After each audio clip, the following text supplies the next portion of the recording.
Tripura natural gas घेवली संघ द्वारा रक्तदान शिविर का आयोजन किया गया और इस दौरान एक कार्यक्रम का भी आयोजन किया गया था, जहां रक्तदान करने के साथ साथ लोगों के बीच रक्तदान के प्रति जागरूक करने का भी प्रयास किया गया। जरा आप भी देखें ये रिपोर्ट।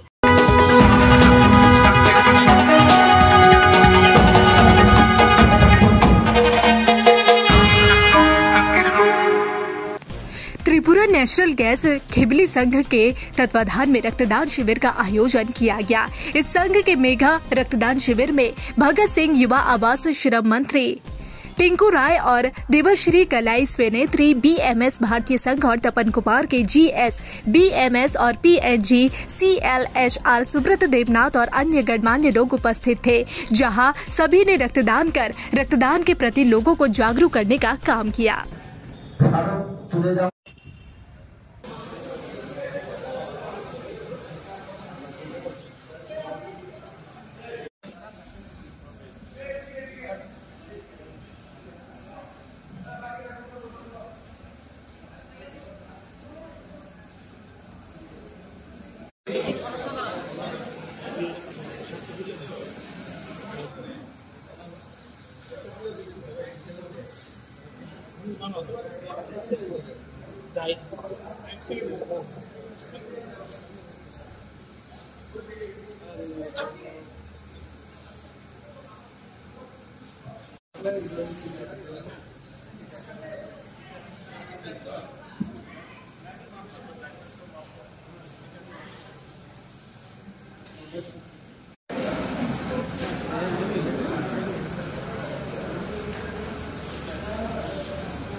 সবাইকে মায়ের আগমনী তথা শারদীয়ার আন্তরিক শুভেচ্ছা।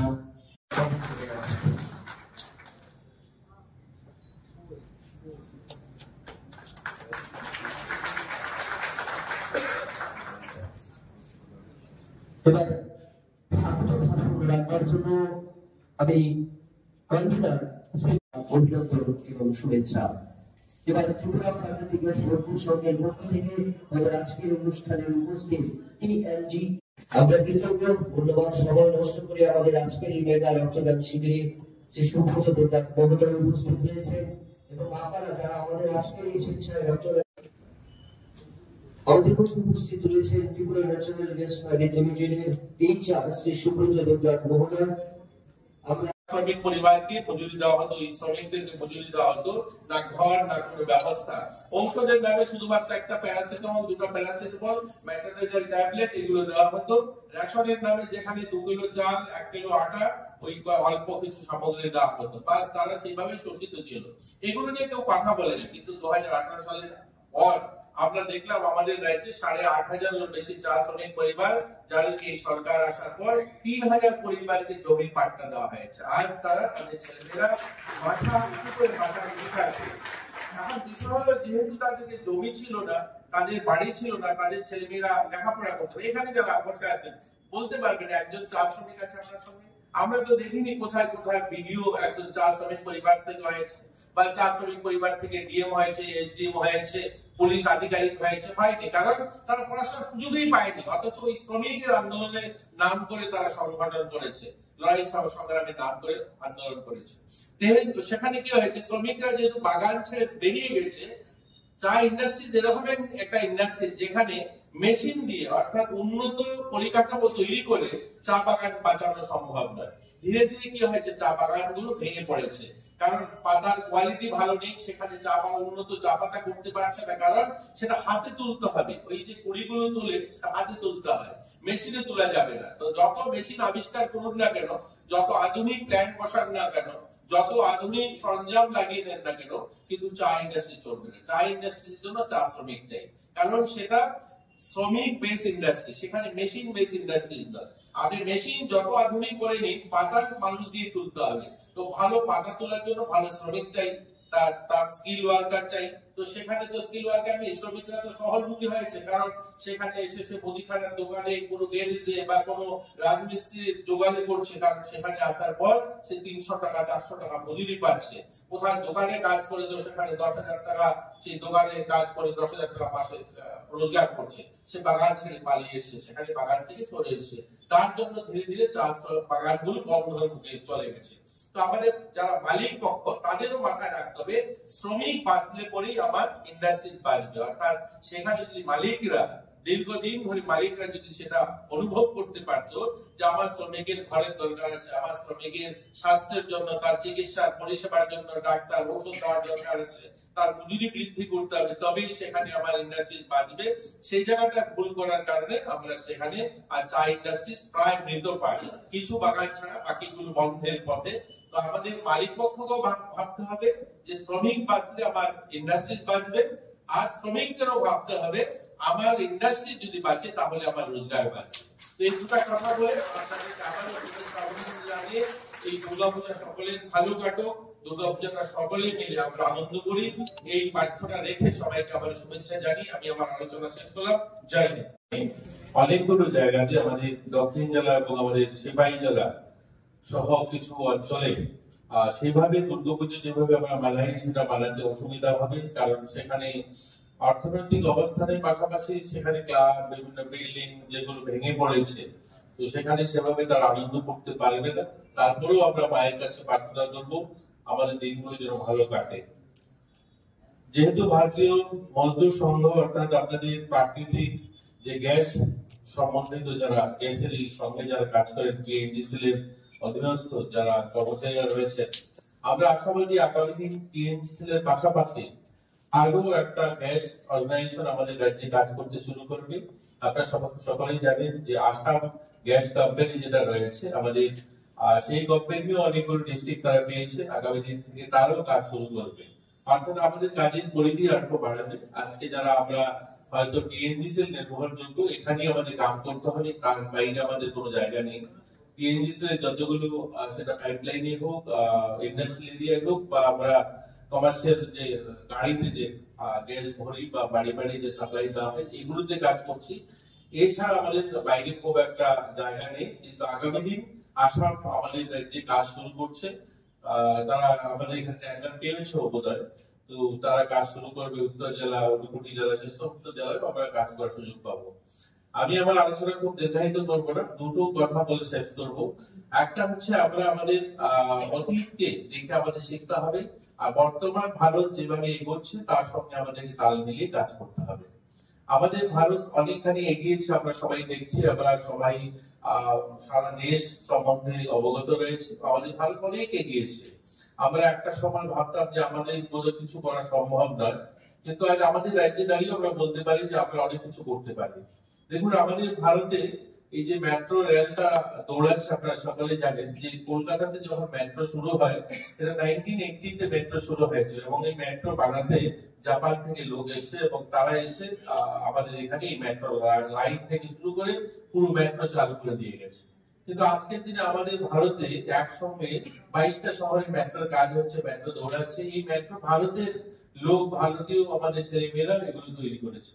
আমাদের হাতে যে স্মার্টফোনটা, এটা 2020 সাল পর্যন্ত আমরা ভারত 90% বেশি মোবাইল আমরা ইম্পোর্ট করতাম, বিদেশ থেকে আনতাম, সমস্ত মোবাইল আমাদের এখানে ইম্পোর্ট করতে হতো।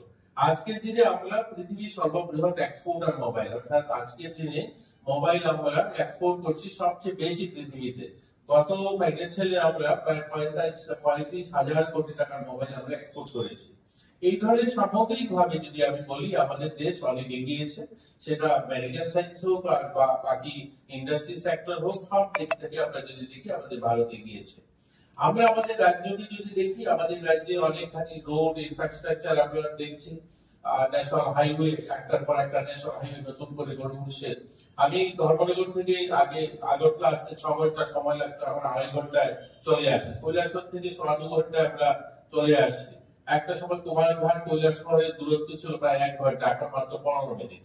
কৈলাসহর ধর্মনগরের দূরত্ব ছিল একটা সময় 1.5 ঘন্টা, এখন মাত্র 20 মিনিট। এই যে পুরো ইনফ্রাস্ট্রাকচার উন্নয়ন হচ্ছে, সেখানে কিন্তু আমরা যারা ফলে আছে আমাদেরও অবদান, আমাদেরও সেখানে ভাগিদারি রয়েছে, আমরা সকলে মিলে সেই কাজগুলো করছি। আমি আপনারা সকলে জানেন এখানে জুট মিল রয়েছে। আমাদের এই যে শ্রমিক আন্দোলন, অর্থাৎ যদি আমাদের মজদুরদের আন্দোলন কোথায় বড় আন্দোলন হয়ে থাকে, সেটা জুট মিল নিয়ে আন্দোলন হয়েছে। তো আমাদের ভাবতে হবে এই জুট মিলটা কেন বন্ধ হলো। আরেকটা আন্দোলন হলো শ্রমিক কোথায় সবচেয়ে বেশি, চা শ্রমিকরা বেশি। এই দুটা বিষয়ের উপরে আমি দুটা ছোট্ট গল্প বলে শেষ করবো, এটা গল্পই করে নিতে পারেন। এই যে জুট মিলটা বন্ধ হয়েছে, আমি ছোটবেলা থেকে দেখছি জুট মিলের আন্দোলন করছেন সেখানকার কর্মচারীরা।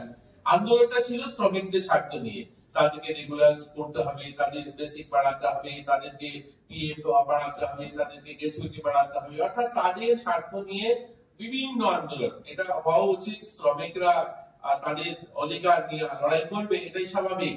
কিন্তু এই লড়াই করতে করতে করতে একটা জায়গায় এসে এমন জায়গায় দাঁড়িয়েছে যে ওই ইন্ডাস্ট্রিটা বন্ধ হয়েছে।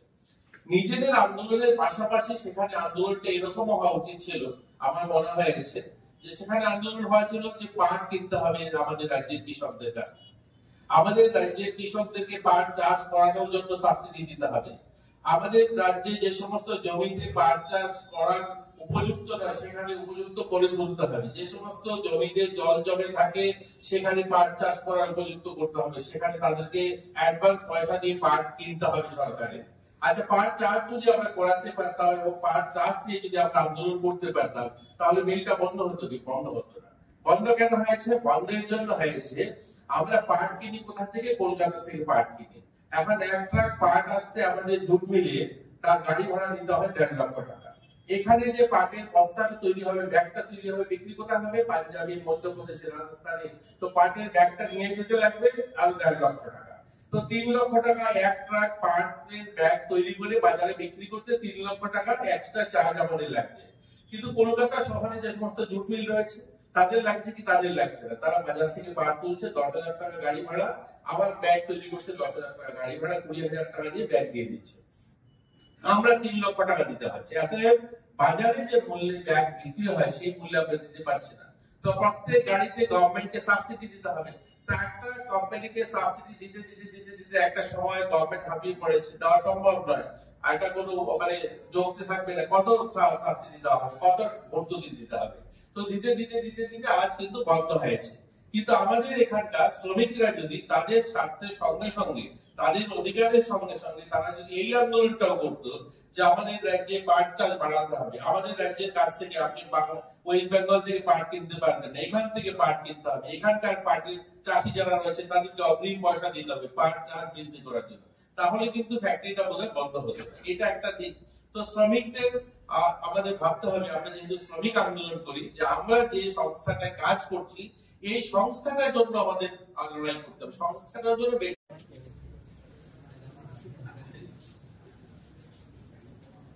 শুভ সকাল। তীব্র প্রাকৃতিক গ্যাস সভানেত্রী শ্রীমতী দেবশ্রী বরুণী মহোদয়াকে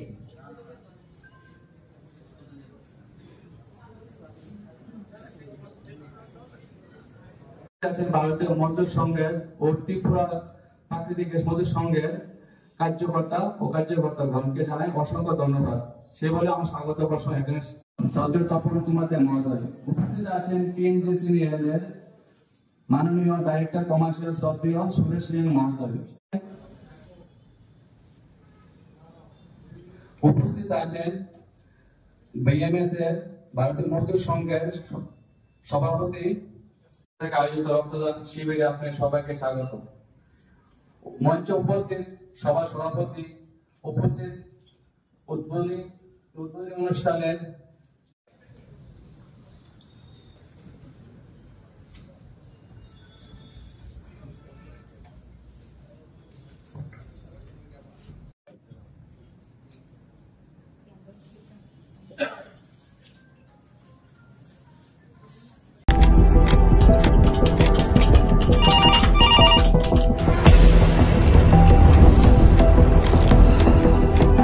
क्या ठीक है, हम लोग अभी आ रहे हैं। राजनीति के राज जनता तक पहुंचाना आसान नहीं है।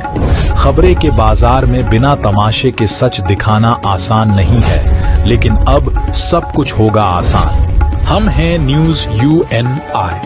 इस इस दुर्गा पूजा न्यूज यूएनआई लेकर आया है बड़ा ऑफर। अब आप चला सकते हैं अपना ऐड, वो भी बिल्कुल free. Jio TV, play on, E Baba, YouTube, Facebook, अब आप चला सकते हैं ऐड 1 महीने के साथ 1 महीना, वो भी बिल्कुल फ्री। तो अब देर किस बात की, ऐड के लिए सीधे संपर्क करें हमारे मेल, फेसबुक, यूट्यूब कमेंट पर या फिर सीधे हमारे वेबसाइट पर और पाए ये बड़ा ऑफर।